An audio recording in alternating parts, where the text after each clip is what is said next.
继续来看高雄的轻铁路大南环路段，早前下晡的4点才拄啊通车，想袂到通车才29点钟，就有机车的骑士违规，3个人相载，闯红灯，阁拢无戴安全帽啊！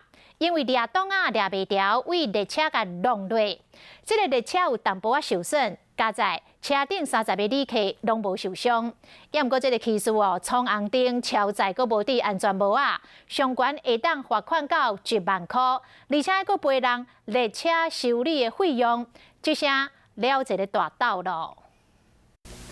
桥倒摆人看倒边正边拢无车，赶紧冲过弄红灯，结果后一秒就甲轻轨列车相压，车顶无戴安全帽的3个人弄一个倒入土坑。他就这样过来啊，过来就撞到了，我靠，挡不住哦。轻轨列车车头去伤到，加在当时车顶30个人客拢无受伤，干那惊到尔。依照警方调查，双方拢无啉酒。你时阵你是徛过，敢有看到车顶啊红灯？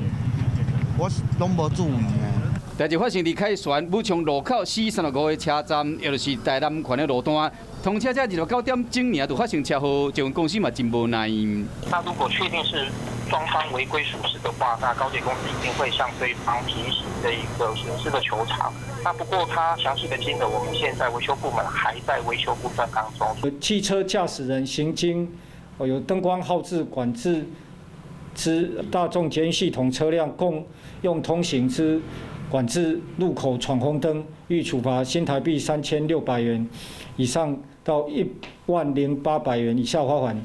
弄红灯、超载、无戴安全帽啊，3项违规行为，驾驶人可能要纳超过1万块的罚款，还阁面临列车赔偿费用，这一个量真正是算袂匀。